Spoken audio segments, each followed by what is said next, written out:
দিদি ভাই আপনার সাথে আমি শান্তভাবে কথা বলছি, আপনি আমায় শান্তভাবে উত্তর দিন। আপনারা আমরা না না না দিদি ভাই আমি কথা বলছি আস্তে আস্তে, আপনি আস্তে আস্তে কথা বলুন। আমরা না আপনার তরফের না ওনার তরফে, না না না এক সেকেন্ড দাঁড়ান না না না আপনারা যে এলিগেশনগুলো লাগাচ্ছেন আপনাদের কাছে নিশ্চয়ই প্রমাণ আছে। না না না আমরা কোথায় দাঁড়াবো না দাঁড়াবো আপনারা ঠিক করে দেবেন। আমরা কোথায় দাঁড়াবো না দাঁড়াবো আপনারা ঠিক করে দেবেন। আগে সেটা বলুন, আগে বলুন যে আপনারা ঠিক করে দেবেন আমরা কোথায় দাঁড়াবো না দাঁড়াবো। বলছি আপনি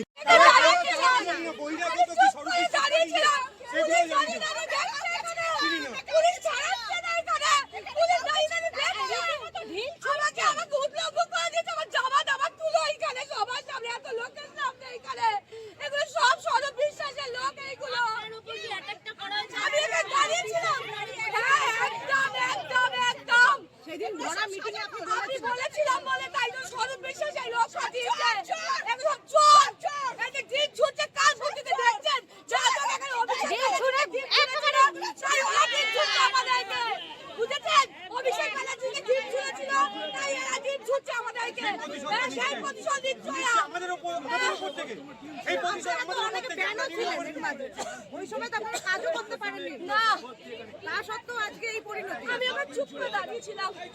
দিদি এখন আপনি কি চাইছেন? এইখানে তো একটা হস্তক্ষেপ দরকার রয়েছে।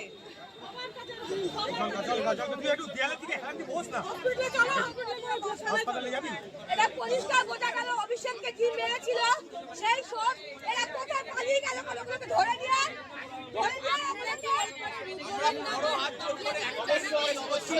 আমরা মাননীয় মুখ্যমন্ত্রীর হস্তক্ষেপ প্লিজ চাইছি।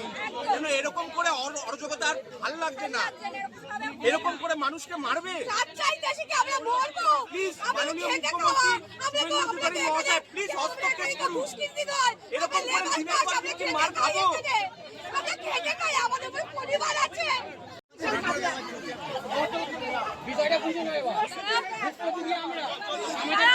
মাঠ ফাঁকা হবে।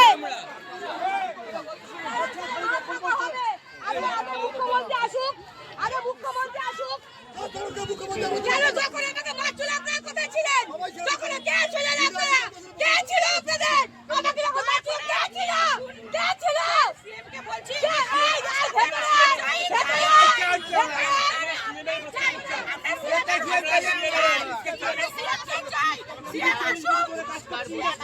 আপনারা জানেন আমাদের থেকে 7.5% কাটার জন্য যে চক্র কাজ করছিল সেটা যাদের নেতৃত্বে আটকানো হয়েছে ঠিক তাদের নাম করে আজকে বর্তমান যারা চালাচ্ছে তারা তাদের নাম করছে। ইচ্ছাকৃতভাবে তাদের নামগুলো কেন বলছে? যারা 7.5%টা আমাদের বাঁচিয়েছে যে মিটিংগুলোতে তাদের প্রতিবাদে সর্ববিশ্বাসের প্রতিবাদে যে যারা নেতৃত্ব ছিল ঠিক তাদের নামগুলোই এখন তাদের বলা হচ্ছে। এই নাম তাদেরকে দেওয়া হয়েছে, এই নামগুলো তাদের দেওয়া হয়েছে। যে নেতৃত্ব ছিল বিলদের যারা যারা এতে অপোজ করেছিল প্রত্যেকের নাম এখানে জেনে বুঝে দেওয়া হয়েছে।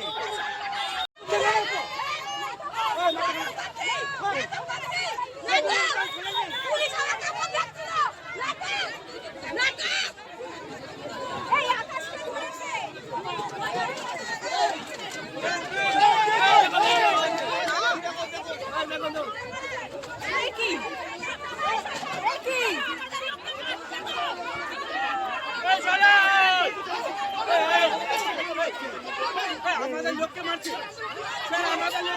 আমাদের লোককে মারছে, আমাদের লোককে মারছে। 20-30 জন মিলে গুন্ডামি করছে না আপনার? দেখি দাদা একটু 20-30 জন মিলে গুন্ডামি করছে দেখতে পাচ্ছেন বাইরে। এখানে তো অন্তত হাজার হাজার লোক দাঁড়িয়ে আছে কিন্তু ওখানে বাইরে মাত্র 20-30 জনকে আটকাতে পারছে না পুলিশ। ইন্ডাস্ট্রির পরিস্থিতি তাতে বিভিন্ন সোশ্যাল মিডিয়ার দ্বারা যেগুলো দেখছি তাতে তো আমরা একটু ভয় পাচ্ছি যে আমাদের সংগঠন থাকবে না, ভয় থাকবে কিছু একটা করছি আর কি নানান রকম টিকে আসছে। আমরা আজকে সকলে মিলে এসেছিলাম, এসে একটা সুস্থ এর কি সমাধান হতে পারে, আমরা কার কাছে গেলে এর সমাধান সূত্র, অনেকে মুখ্যমন্ত্রী আছেন বা আমাদের বিধায়ক আছেন, তারা যদি আমাদের একটা সুষ্ঠু সমাধানের রাস্তা বলে দেন, আমাদের সাথে বসেন, তাহলে আমাদের উপকার হবে। আমরা এত বছর এখানে কাজ করছি, মেয়েরা, আমাদের মহিলা সংগঠন একটা হেয়ার স্টাইলের টিম, এবং আরও যারা আমাদের ভাইরা কাজ করছেন, দাদারা কাজ করছেন, বাবা কাকা যারা কাজ করছেন, তাদের যাতে একটা সুষ্ঠু সমাধানে সবাই যাতে কাজ করতে পারে সুষ্ঠুভাবে, সেইটার জন্য আমরা আজকে এসেছিলাম। সব লোক আসেনি, কারণ অনেক কাজ চলছে, তো শুটিং বন্ধ করে তো এইসব কাজ করা যায় না। যারা আজকে ফ্রি ছিলাম তারা আমরা আজকে এসে একটা আলোচনা করছিলাম বড়রা, যাতে পরবর্তীতে কী করা যায়, যাতে একটা ভালো সংগঠনগুলো ভালোভাবে চলে। এবার হঠাৎ করে জানি না, আমাদের অচেনা, একদমই অচেনা, আমরা তাদের চিনি না। তারা কি টেকনিশিয়ান? না, আমি চিনি না, মানে কারা এরা। আমি তো এত বছর কাজ করছি এখানে, প্রায় 32-33 বছর, আমিও তাদের চিনি না। মানে আমার তো, আমি ছোটো ছোটো মেয়েদের সবাইকেই চিনি, যেহেতু আমরা এক জায়গায় মিটিং করি, সব কিছু করি। তারা এসে হঠাৎ আক্রমণ করে দিল। আক্রমণ মানে বড় বড় পাথর, ইট। আমরা এই রকম ইন্ডাস্ট্রি দেখিনি, আমাদের অভ্যেস নেই এসব মারামারি, কাউকে আঘাত করা, এসব অভ্যেস আমাদের নেই। আমরা একটা সুন্দর সিনেমা বলুন বা যেসব প্ল্যাটফর্ম আছে কাজ করি, আমরা সবাই খুব আনন্দ করে কাজ করি। সেখানে আমরা আজকে এসে যে আহত হয়ে গেলাম, এটার কোনো মানে আমি বুঝতেই পারলাম না আসলে কেন, কে, কী উদ্দেশ্য, তারা এগুলো করলো। যারা দাবি করছে যারা, তারা তো বলছে যে তারাও নাকি টেকনিশিয়ান, দীর্ঘদিন কাজ করে। আমি একটা কথা বলবো, দেখুন, যদি তারা টেকনিশিয়ান হয়, যদি তারা টেকনিশিয়ান হয়, আমাদেরই সহ সদস্য হয়, সহকর্মী হয়, আমরা কি একে অপরকে আঘাত করতে পারি না? পারি না। তাহলে তার সেই পরিচয়পত্রটা দেখাক, আমারও অধিকার আছে কাজ করার, আমাদের সেই পরিচয়পত্র আছে, তাহলে সেটা তো তাদের দেখিয়ে যে আমাদের কাজ করতে দেওয়া হোক বা কিছু। তারা তো সেটা করলেন না। তারা কি করলেন, কোথাও থেকে বাজার থেকে নোংরা জিনিসপত্র, ডিম এইসব নিয়ে এসে সবাইকে মাখিয়ে দিলেন, ছুড়লেন, আঘাত করলেন। এতে কিছুই হলো না, মানুষের সাথে মানুষের যুদ্ধ হচ্ছে। ওনাদের তরফ থেকে একটা অভিযোগ হচ্ছে যে আপনারা হচ্ছেন স্বরূপ বিশ্বাসের লোক। দেখুন, আমরা রাজনীতি শিখিনি, রাজনীতি জানি না, তাহলে আমরা সেই প্ল্যাটফর্মেই কাজ করছি। আমরা কেউ রাজনীতি করি না, আজীবন করি না। আমরা এখানে টেকনিশিয়ান, আমরা বিশাল কেউ শিক্ষিত, আমরা অল্প শিক্ষিত মানুষ সবাই এসেছি এখানে আমাদের রুজি রোজগারের জন্য, আমাদের সংসার চালানোর জন্য। এখানে আমরা রাজনীতি কখনোই করি না, খুব সাধারণ একটা সংগঠনের মেম্বার, যাদের আইন হচ্ছে এখানে সিনেমায় কাজ করার, লেবার লতে সেই ইউনিয়ন করা। আপনাদের আজকে বক্তব্য কী ছিল?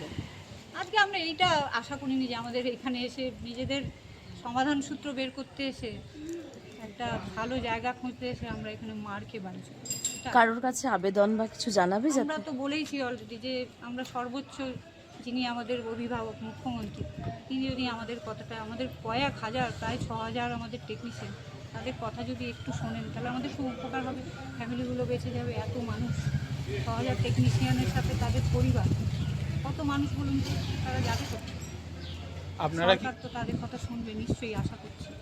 এই ঘটনার পর কি আপনারা কি কোনো রকম কোনো পদক্ষেপ না নেবেন না বলে না, ঠিক আমরা করছেন? তাদের আমরা জানি না এসব, আমরা এসব শিখিনি, আমরা শুধু সিনেমা বানাতে কাউকে আঘাত করতে চাই না। যারা এসেছিলেন নিশ্চয়ই তাদের কোনো ক্লজ আছে বা তাদের কোনো বক্তব্য আছে, সেগুলো তারা তাদের জায়গায় বলুক। আমরা এসব তোমরা কি জানি না। কেউ এই ঘটনায় আঘাত হয়েছে? মানে অবশ্যই অনেকে হয়েছে, তারা এই যে চোখেই আঘাত পেয়েছে।